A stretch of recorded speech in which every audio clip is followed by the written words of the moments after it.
In Los Angeles, schools will now teach more kids who are deaf or hard of hearing to become bilingual in both spoken English and American Sign Language. It's a new chapter in an old debate, as Kyle Stokes of member station KPCC reports. At 1.5 years old, David Sanchez received his first cochlear implant. And in hearing classrooms, his teachers wanted him to use that implant. Here he is speaking through an interpreter. I remember in preschool, if I signed, my teacher would hit me on the wrist. Sanchez could hear sound through the implant, but he couldn't process it fast enough to keep up with his teachers. When he got older, Sanchez joined a program that embraced his use of American Sign Language, or ASL. As Sanchez addressed a recent meeting of the Los Angeles Unified School Board, he switched from signing his testimony to speaking it aloud. Most people think that deaf people whose ASL do not speak. This is not true.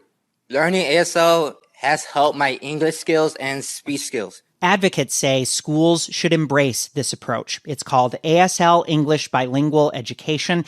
And at the meeting where Sanchez spoke, the LA School Board voted to expand its use. All deaf babies in the district can receive services through public schools from birth. And up to age 3, they'll now be placed into a bilingual program by default. This change chips away at what some advocates say is a deep-seated bias against teaching ASL in schools. What LA Unified School District is doing right now is groundbreaking. I think it's historical. Wyatt Hall is an assistant professor at University of Rochester Medical Center. Through an interpreter, Hall says that for too long, schools have put too much faith into hearing aids or implants. Even the best cochlear implant technology today is not a cure. It does not make deaf people hearing. There's always a limitation of some kind. The very earliest a baby can receive a cochlear implant is at 9 months old, meaning they've missed a big chunk of the window in which the growing brain develops language. So scholars like Hall say schools should expose deaf children to both ASL and spoken English, rather than gamble that children will pick up on spoken language alone. There are these stars who do very well, and you can hardly tell that they're deaf at all. They have an implant, they speak very well, but most do not. At the center of the debate is a deeply personal choice. Many in the deaf community consider ASL to be their natural language, and suppressing that language is the same as suppressing deaf culture.